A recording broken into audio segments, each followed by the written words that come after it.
নমস্কার বন্ধুরা, সুস্মিতার রান্নাঘর স্লাইস অফ লাইফে আরও একবার আপনাদের সকলকে স্বাগত জানাই। আজকে আলু দিয়ে একদম নতুন ধরনের ইউনিক একটা রান্নার রেসিপি নিয়ে এসেছি। Korean style chilli garlic potato noodles বা পাস্তা, যেটা দেখতে একদম মাশরুমের মতন ভীষণই কিউট আর খেতেও হয় দারুণ মজার। তো রেসিপির সাথে কিছু ছোট ছোট টিপস আর ট্রিক্স থাকবে, যেগুলো ফলো করলে একদম পারফেক্টভাবে এটা আপনারা বাড়িতে বানিয়ে ফেলতে পারবেন। তো আশা করছি ভিডিওটা ভালো লাগবে। চলুন দেখে নিই রেসিপিটা। আলুগুলোকে স্টিম করে নেব, সেই জন্য একটা কড়াইতে পরিমাণ মতন জল গরম হতে বসিয়েছি। জল দেখুন ফুটে উঠেছে।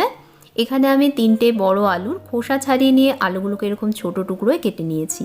খেয়াল রাখবেন আলুতে যাতে খোসা না থাকে। একটা ঝাঁঝরি পাত্রের মধ্যে আলুগুলোকে ছড়িয়ে নিয়ে এখন কড়াইয়ের উপর বসিয়ে দিয়ে ঢাকনা দিয়ে মাঝারি আঁচে 10 মিনিট রেখে দেব, যাতে আলু স্টিম হয়ে যায়। এখানে একটা ছোট টিপস দিয়ে রাখি, আলুতে যেহেতু ময়েশ্চারের পরিমাণ বেশি থাকে, জলের মধ্যে ডাইরেক্ট যদি সেদ্ধ করেন সেক্ষেত্রে ময়েশ্চারের পরিমাণটা আরও বেড়ে যায়। তাই আলুর মধ্যে ময়েশ্চার বেড়ে গেলে বাইন্ডিংয়ের সময় ফ্লোরের পরিমাণটাও কিন্তু বেশি ইউজ করতে হবে। সেই জন্য এইভাবে আলুগুলোকে যদি স্টিম করে সেদ্ধ করে নেন তাহলে পরে ময়েশ্চারের পরিমাণটা ঠিক থাকবে, তাছাড়া এটা ওভারকুকড হওয়ারও ভয় থাকবে না। তো 10 মিনিট পর এখন আমি দেখে নিচ্ছি আলুগুলো সেদ্ধ হয়েছে কিনা। একটা সরু ছুরি এভাবে করে দেখুন ঢোকালে পরে আলুগুলো ভেঙে যাচ্ছে, মানে আলুগুলো সুন্দরভাবে সেদ্ধ হয়েছে কিন্তু ওভারকুক হয়নি। এবার সেদ্ধ করে নেওয়া আলুগুলোকে আমি একটা বড় মিক্সিং বোলের মধ্যে ঢেলে নিয়ে এগুলোকে স্ম্যাশ করে নিচ্ছি। আলুগুলো হালকা গরম থাকা অবস্থাতেই কাজটা করতে হবে। স্ম্যাশ করবার জন্য আমি এরকম একটা স্ম্যাশার ইউজ করছি। এর মধ্যে কোনো আলু যেন গোটা না থাকে বা কোনো রকম লাম্পস না থাকে, এমনভাবে আলুগুলোকে স্ম্যাশ করে নিতে হবে। তো ভালোভাবে স্ম্যাশ করে নেবার পর এখন এর মধ্যে দিয়ে দিচ্ছি 1/4 কাপ কর্নফ্লাওয়ার আর দিচ্ছি হাফ টিস্পুন নুন। প্রথমে আমি 1/4 কাপ কর্নফ্লাওয়ার এর মধ্যে অ্যাড করে আলুর সাথে মিশিয়ে নিচ্ছি। কতটা ময়েশ্চার আলুর মধ্যে আছে সেটার উপর ডিপেন্ড করেই কিন্তু কর্নফ্লাওয়ারের পরিমাণটা অ্যাড করতে হবে। তো কারো একটু বেশি বা কারো একটু কমও লাগতে পারে। তো আরও একটু কর্নফ্লাওয়ার দেখুন আমি এর মধ্যে অ্যাড করছি, কারণ এখনও ময়েশ্চার রয়েছে। আমি প্রথমে 1/4 কাপ আর এখন আরও 1/4 কাপ, মানে total half cup cornflour add করেছি।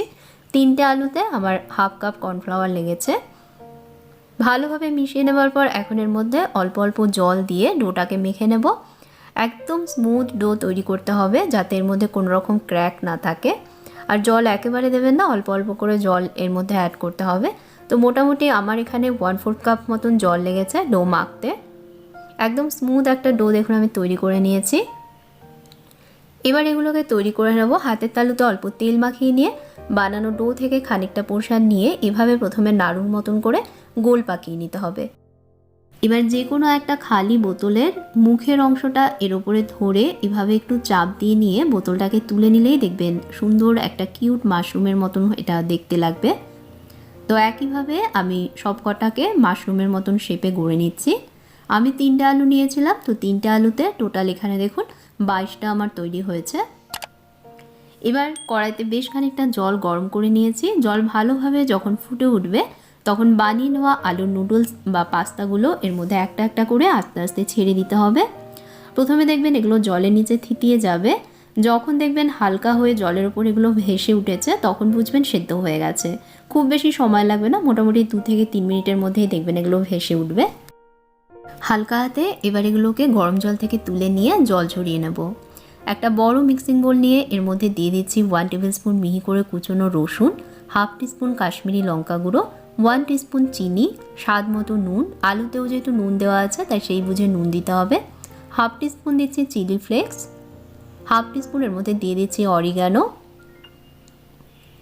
1 টেবিল স্পুন দিয়ে দিচ্ছি সয়া সস, 1 টেবিল স্পুন দিয়ে দিচ্ছি অয়েস্টার সস, না থাকলে টমেটো সসও দিতে পারেন, আর দিচ্ছি কুচনো 1 মুঠো ধনেপাতা।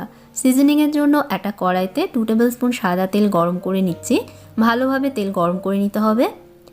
তেল গরম হয়ে গেলে বাটির মধ্যে ঢেলে দিচ্ছি।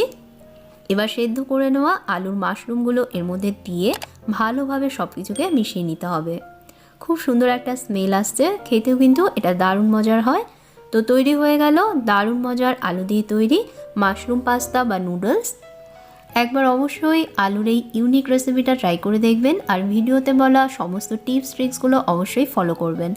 ভিডিও ভালো লাগলে লাইক শেয়ার করতে ভুলবেন না, আর আমার চ্যানেলে নতুন বন্ধু হয়ে থাকলে অবশ্যই চ্যানেলটাকে সাবস্ক্রাইব করে নেবেন। দেখা হবে তাহলে আর একটা নতুন রেসিপির সাথে। আপনারা ভালো থাকবেন, ভালো রাখবেন। ধন্যবাদ।